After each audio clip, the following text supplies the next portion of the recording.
Diane, we appreciate your years of service, but it's time for fresh perspectives. Your role is terminated effective immediately. The words hung in the air between us like stale perfume. Across the sleek conference table, Jillian Ames sat with perfect posture, her expression professionally neutral. At 42, she was 17 years my junior, with credentials from prestigious consulting firms and an MBA from an Ivy League university that she managed to mention in every company meeting. I didn't blink. Instead, I stood, extended my hand, and said, "Wishing you and the company continued success." My voice remained steady, betraying none of the anger churning inside me.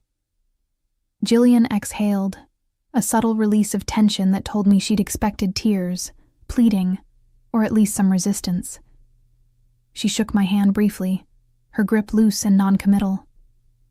"Human resources will assist with your transition. We're offering 6 months severance, which is generous considering company policy." Her tone suggested I should be grateful for this pittance after 25 years of service. "My name is Diane Mullins. I'm 59 years old, and until 10 minutes ago, I was the Vice President of Partnerships at Silverstone Naturals. I had joined when we were just a modest wellness brand operating out of a converted warehouse in Dallas, Texas. In those early days, we had 3 product lines in distribution in exactly 47 stores. Now, our organic supplements and wellness products appeared on shelves in over 5,000 retail locations nationwide. I'd negotiated every major partnership that built this company. When larger competitors tried to squeeze us out of prime shelf space, I was the one who found creative solutions. When supply chain issues threatened our growth during the pandemic, I secured alternative materials without compromising quality. As I packed my office, the corner space I'd earned through years of dedicated service, I gazed at the awards on my wall. Excellence in Business Partnership, Vendor of the Year, Outstanding Contribution to Industry Standards. Each accolade represented countless hours of work, relationship building, and strategic thinking. My assistant, Catherine, appeared in the doorway, her eyes red-rimmed. "This is wrong," she whispered. "Everyone's talking about it. Nobody understands why." I smiled gently. "It's business, Catherine.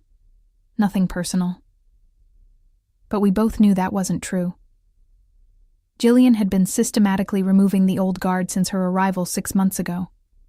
My termination was simply the latest in her campaign for fresh perspectives, her favorite euphemism for ageism.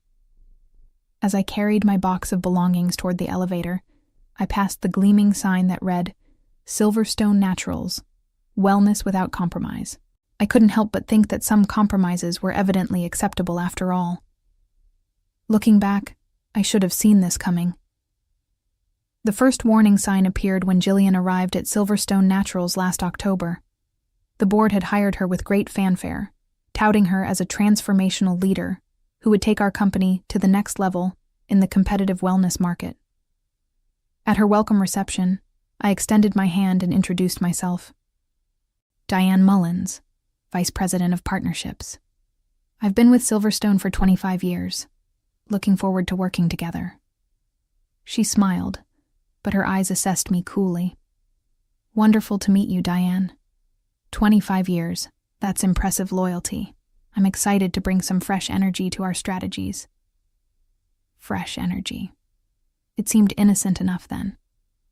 But within weeks, Jillian hired 3 consultants from her previous firm. They conducted what she called a talent landscape assessment, essentially evaluating every executive and director-level employee. I noticed they spent considerably more time with the younger team members. During my evaluation interview, the lead consultant asked, "How do you stay current with digital marketing trends?" And, "Are you comfortable with rapid technological changes?" The questions felt pointed, designed to expose perceived generational weaknesses. At dinner that evening, I mentioned my concerns to my husband, Robert. "I think they're building a case against the older executives," I said, pushing my salad around the plate. Robert squeezed my hand. "You've survived 4 CEOs and 2 acquisitions. You'll outlast Jillian too." I wasn't so sure. The following week, Thomas Grayson, our 62-year-old chief operations officer, was encouraged to retire. A 36-year-old from Jillian's former consulting firm replaced him. 2 weeks later, our 57-year-old marketing director was restructured out of her position. Despite these warning signs, I had one source of comfort. 5 years earlier, I had made a strategic personal investment that was now proving more valuable than ever. Through careful financial planning and some inheritance money from my mother, I had acquired a significant silent stake in CoreLogic's Distributors, the company that handled 70% of Silverstone's national fulfillment contracts. It had been a calculated risk. I saw how dependent Silverstone had become on CoreLogic's specialized services and nationwide infrastructure. Our wellness products required temperature-controlled environments, specialized handling, and precise delivery schedules. Finding an alternative would be nearly impossible without significant disruption. No one at Silverstone knew about my investment. I had established a holding LLC called Meadowlark Ventures to manage my business interests outside the company. It was perfectly legal and ethical. I had disclosed having outside investments without specifying what they were, as per company policy. I never imagined this silent investment would become my insurance policy. The morning after my termination, I woke at 6 as usual. For the first time in 25 years, I had nowhere to go. The house felt eerily quiet without the usual rush to prepare for work. I made coffee and sat on my back porch, watching the sunrise and contemplating my uncertain future. At 59, I was technically too young to retire, but old enough to face significant challenges in the job market. I knew the statistics. The average job search for executives over 50 lasted nearly a year, twice as long as for younger counterparts, and most ended up accepting positions with lower compensation and status than their previous roles. Robert joined me on the porch, coffee in hand. "What's next?" he asked, his voice gentle. I sighed. "I don't know yet, but I'm not done." My phone buzzed with a text message from Harold Peters, CoreLogic's CEO. "Heard what happened. Dinner tonight, 7 p.m. at Giovanni's." Harold and I had a unique relationship. While he knew me as a Silverstone executive, he was also aware that I was a significant investor in his company through Meadowlark Ventures. We maintained strict boundaries between these two roles, never discussing proprietary information that would create conflicts of interest. That evening at Giovanni's, a quiet Italian restaurant in downtown Dallas, Harold greeted me with a sympathetic embrace. 25 years, and that's how they thank you? Shameful. As we settled into our booth, Harold got straight to the point. "Jillian Ames called me this morning, wants to review our partnership agreement and explore more favorable terms. Translation, she wants to cut costs at our expense." I nodded, unsurprised. That's her style. Quick wins to impress the board without considering long-term consequences. Harold sipped his wine.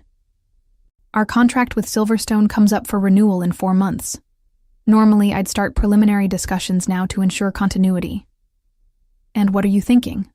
I asked, careful to maintain the boundary between my roles as investor and former Silverstone executive. As CEO, I need to protect CoreLogic's interests. Silverstone wants premium service at budget prices. That's not sustainable for us. He paused. "As a major investor, I wanted you to know we're considering non-renewal if Jillian insists on renegotiating terms downward." The implications were clear. Without CoreLogic's, Silverstone would face significant disruption. Finding a replacement distributor with comparable nationwide infrastructure would take months, if not longer. Retailers wouldn't wait. They'd reduce Silverstone's shelf space and give it to competitors who could reliably deliver. I took a thoughtful sip of my wine. "Harold, I trust you to make the right decision for CoreLogic's, but I'd like to propose something else for your consideration." Harold raised an eyebrow. "I'm listening." "What if we created something new?" I leaned forward slightly. "A wellness brand built from the ground up with modern supply chain efficiency. No legacy systems, no outdated thinking." As I outlined my vision, I saw Harold's expression shift from sympathy to interest. "Interesting," he said when I finished. "Very interesting indeed." 2 weeks after my termination, I received a call from Catherine, my former assistant. "Diane, have you heard what's happening here?" she whispered, clearly calling from somewhere private within the Silverstone offices. "What's going on?" I asked, settling into my home office chair. "It's chaotic. Jillian's implementing all these changes simultaneously. New packaging, reformulated products, different marketing approaches. And now there's talk about distribution problems." I maintained a neutral tone. "Distribution problems?" "Yes. Apparently, CoreLogix isn't being cooperative about Jillian's cost-cutting demands. They're saying the current contract must be honored until expiration, and they're not accepting the new terms Jillian proposed." This wasn't news to me. Harold had kept me informed about Jillian's increasingly aggressive approach to renegotiating terms, including her threat to explore alternative distribution options if CoreLogix wouldn't accommodate her demands. "That sounds challenging," I replied diplomatically. "The board called an emergency meeting yesterday. Jillian tried to keep it quiet, but I heard her secretary scheduling it. Something about supply chain contingencies. After thanking Catherine for the update, I spent the afternoon reaching out to my industry contacts. The wellness product landscape had changed dramatically in recent years, with consumers increasingly demanding transparency, sustainability, and authentic stories behind their purchases. This created a perfect opening for a new entrant with the right approach, and without the baggage of an established brand trying to reinvent itself. Later that week, I met with Andrew Lambert, a brilliant product developer who had been sidelined at Silverstone during Jillian's reorganization. Like me, he had been labeled as insufficiently forward-thinking, despite his track record of successful innovations. "How are you holding up, Andrew?" I asked, as we settled at a quiet corner table in a local coffee shop. He shrugged. "They moved me to special projects, which means I have no real responsibilities anymore. I'm essentially being paid to do nothing until they find a reason to let me go." "What would you say to starting fresh somewhere else?" I asked carefully. Andrew's eyes lit up. "Depends on where and with whom." I slid a folder across the table. Inside was a preliminary business plan for Evergreen Wellness, a new company focused on personalized wellness products with sustainable sourcing and transparent manufacturing processes. "I'm assembling a team," I explained. "People who understand this industry but aren't afraid to reinvent how things are done. I need a product development leader." Andrew studied the materials carefully. "This is impressive, Diane. But starting from scratch, the investment required would be substantial." "I have investors lined up," I said, not mentioning that the primary investor was myself through Meadowlark Ventures. "And I've secured preliminary distribution capabilities." Again, I kept CoreLogix's involvement vague. By the time we finished our coffee, Andrew had agreed to join Evergreen Wellness as soon as he could gracefully exit Silverstone. Over the next 2 weeks, I recruited 4 more key team members, all experienced professionals who had either been pushed out by Jillian or were growing increasingly dissatisfied under her leadership. Each brought valuable expertise and industry connections. Meanwhile, Silverstone's distribution challenges were intensifying. Through my industry network, I learned that major retailers were receiving notice that Silverstone deliveries might face disruptions in the coming months. This was standard practice when a distribution contract was at risk. CoreLogix was legally obligated to inform retail partners of potential supply chain changes. The notifications sent ripples of concern through the retail community. Buyers began reaching out to Silverstone for reassurance, only to receive vague responses that further eroded confidence. Precisely as I had anticipated, Jillian's cost-cutting strategy was backfiring spectacularly. By trying to pressure CoreLogix into accepting less favorable terms, she had destabilized Silverstone's most critical business relationship. 1 month after my departure from Silverstone, I received an unexpected visitor. Monica Reynolds, chairwoman of Silverstone's board of directors, called asking to meet privately. We had always maintained a cordial professional relationship, though she had ultimately supported Jillian's decision to restructure the executive team. We met at a quiet restaurant on the outskirts of Dallas. Monica looked tired, with dark circles under her eyes and a tension in her shoulders that hadn't been there before. "Thank you for meeting me, Diane," she said after we ordered. "I imagine you're not feeling particularly charitable toward Silverstone right now." "I spent 25 years building that company," I replied evenly. "My feelings are complex." She nodded. "That's exactly why I'm here. We have a situation, and I think you might be the only person who can help us understand it." "What situation is that?" I asked, though I had a good idea. Monica leaned forward. "Our distribution network is falling apart.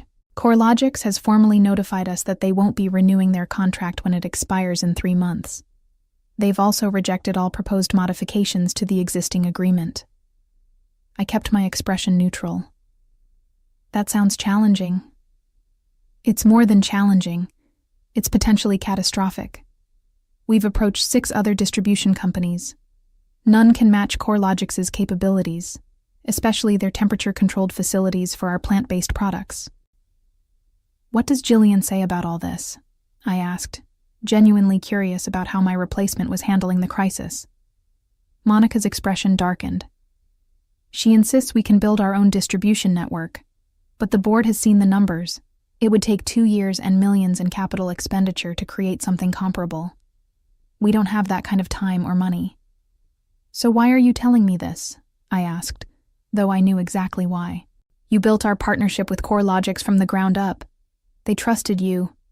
Harold Peters won't even take Jillian's calls anymore, but I'm betting he'd talk to you." Monica looked at me hopefully. "Would you consider acting as a consultant to help salvage this relationship?" The irony was almost too perfect. Jillian had pushed me out for fresh perspectives, and now the board wanted my help to fix the mess she had created. "I'm flattered that you thought of me," I said carefully, "but I've actually been quite busy with a new venture." "A new venture?" Monica looked surprised. "Yes. I'm launching a wellness brand called Evergreen Wellness. We're focusing on personalized nutrition supplements with sustainable sourcing." I smiled. "In fact, we've already secured nationwide distribution." "With CoreLogics?" Monica asked, connecting the dots immediately. I nodded. "Among others." The color drained from Monica's face as she realized the implications. "Diane, is there something I should know about your relationship with CoreLogics?" "I've always had excellent professional relationships with our business partners," I replied noncommittally. Before Monica could press further, my phone buzzed with a message from Harold. "Riverstream Retail interested in Evergreen products. Meeting tomorrow at 10 a.m. Available?" Riverstream was one of Silverstone's largest retail customers, representing nearly 15% of their total sales. The fact that they were already exploring alternatives was telling. "I should get going," I said, signaling for the check. "I have an early meeting tomorrow." As we parted ways, Monica looked defeated. "Diane, if you reconsider helping us with CoreLogics, the board would be extremely grateful." I smiled politely. "I'll keep that in mind. But as I said, I'm quite focused on my new venture now. Sometimes fresh perspectives are exactly what the market needs." The hint of my own words being turned back against Silverstone wasn't lost on Monica. Her expression told me she finally understood that her company's distribution crisis was no accident. The following week brought news that sent shockwaves through the wellness industry. Jillian Ames, in a desperate attempt to solve Silverstone's distribution crisis, had announced an ambitious plan to build their own distribution network. The announcement included a substantial capital raise, diluting existing shareholders' value, and projected an 18-month timeline for completion. Silverstone's stock dropped 17% in a single day. I watched the developments with detached interest while focusing on building Evergreen Wellness. We had secured office space in a modern building in downtown Dallas, assembled a core team of 15 experienced professionals, many former Silverstone employees, and finalized our initial product line of personalized nutritional supplements. Our partnership with CoreLogics gave us a significant advantage. With Harold's support, we had designed our supply chain to maximize efficiency from the beginning, rather than trying to retrofit outdated systems as Silverstone had done for years. Just as we were finalizing our launch plans, I received another unexpected call, this time from Benjamin Wright, Silverstone's founder who had retired 5 years earlier. Though no longer involved in day-to-day operations, he still held a significant ownership stake and served as chairman emeritus. "Diane," he said when I answered, "I need to see you. It's important." We met at his sprawling ranch outside Dallas, where he had retreated to enjoy his retirement. At 72, Benjamin still had the sharp mind and direct manner that had made him a successful entrepreneur. "What the hell is happening to my company?" he demanded after we settled in his study. "The stock is tanking, retailers are nervous, and now I hear CoreLogics is cutting ties. You built that relationship. What's going on?" I explained how Jillian had systematically pushed out experienced executives, including myself, in pursuit of her vision for a younger, more innovative leadership team. "Damn foolishness," Benjamin muttered. "Experience matters in this business. Always has." Then came the question I had been anticipating. "And what's this I hear about you starting a competing company? With CoreLogics' backing, no less?" I met his gaze evenly. "I invested in CoreLogics years ago, Benjamin. It was a personal financial decision, fully disclosed according to Silverstone's policies on outside investments. As for Evergreen Wellness, yes, I'm launching a new brand. After being pushed out of Silverstone, I wasn't ready to retire." Benjamin studied me thoughtfully. "You know, I always told the board they underestimated you. You were never just the partnerships person. You understood the whole business, end to end." He leaned forward. "Tell me honestly, Diane, did you orchestrate this distribution crisis?" "I made investments and career choices that protected my interests," I replied carefully. "Just as you taught me to do." A slow smile spread across Benjamin's face. "Well played." He sat back in his chair. "So what happens now? Silverstone's on the ropes, and you're positioned to deliver the knockout punch." "That depends," I said. "Evergreen is my priority now. But I have no desire to see Silverstone destroyed. Too many good people still work there." Benjamin nodded thoughtfully. "The board's called an emergency meeting for tomorrow. They're discussing Jillian's future." He fixed me with an intense gaze. "If changes were made at the top, significant changes, would there be any possibility of salvaging the CoreLogics relationship?" I considered this carefully. I can't speak for CoreLogics. They're making business decisions based on their own interests. But new leadership might create an opportunity for a fresh conversation. Benjamin smiled at my deliberate use of the term fresh conversation. I still have some influence with the board. Perhaps it's time I made a few calls. As I drove home, I realized that the situation had evolved beyond my original expectations. What had begun as a simple story of comeuppance was developing into something more complex, a potential industry realignment where I held significant leverage. The headline in the Dallas Business Journal said it all. Silverstone Naturals CEO ousted after distribution crisis. Founder returns as interim leader. Just 3 months after pushing me out, Jillian Ames had been terminated by the same board that had once championed her fresh perspectives. Benjamin Wright had emerged from retirement to stabilize the company he founded, immediately announcing a return to core values and a renewed focus on key business relationships. I received the news via multiple text messages from former colleagues, each expressing various degrees of satisfaction at this turn of events. Catherine, my former assistant, was particularly jubilant. "Justice! When are you coming back?" But I had no intention of returning to Silverstone. Evergreen Wellness was 1 week away from our official launch, and we had already secured commitments from retailers representing over 60% of our projected first-year sales targets. My phone rang. Benjamin Wright calling. "I assume you've heard the news," he said without preamble. "I have. Congratulations on your return." "It's temporary," he said. "Just until we right the ship, which brings me to the reason for my call. I need to meet with Harold Peters. Today, if possible." "I can't speak for Harold," I replied. "But you can facilitate an introduction," Benjamin countered. "Diane, I'm not asking you to abandon your new venture, but there's no reason our companies can't coexist in the marketplace. Competition is healthy. Destruction isn't." He was right, of course. My goal had never been to destroy Silverstone, only to demonstrate the consequences of undervaluing experience and loyalty. "I'll reach out to Harold," I conceded. "But the decision will be his." "That's all I'm asking," Benjamin said. "And Diane, for what it's worth, the board now understands exactly what they lost when they let you go." It was a small victory, but a satisfying one nonetheless. 1 month later, I stood on a stage at the Natural Products Expo in Anaheim, California, introducing evergreen wellness to the industry. The response was overwhelming. Our booth had been consistently packed with interested retailers, media representatives, and potential partners. "Our approach is personalization without compromise," I explained to the audience of industry professionals. "We believe wellness isn't one size fits all, and neither should our products be." From my position on stage, I could see Silverstone's significantly smaller booth across the exhibition hall. Benjamin Wright was there, along with a notably more diverse executive team that included several reinstated veterans alongside some of Jillian's more sensible hires.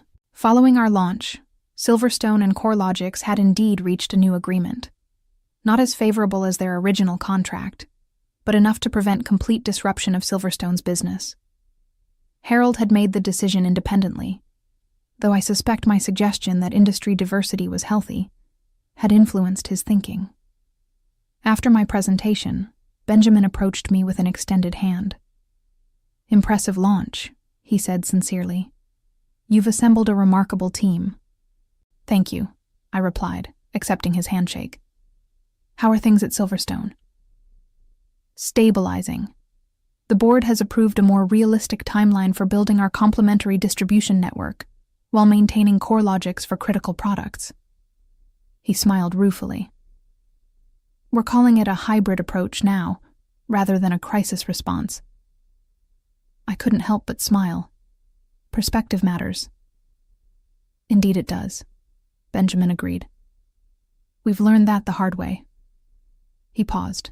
"Jillian Ames has taken a position with a small startup in Seattle. I hear they're very excited about her fresh perspectives." We both laughed at the irony. As Benjamin walked away, Andrew joined me at our booth. "Was that awkward?" he asked. "Not at all," I replied. "It feels like appropriate closure." In business, as in life, true victory isn't about destruction, it's about validation. My journey from company loyalist to successful competitor had come full circle, not in bitterness, but in vindication of my worth.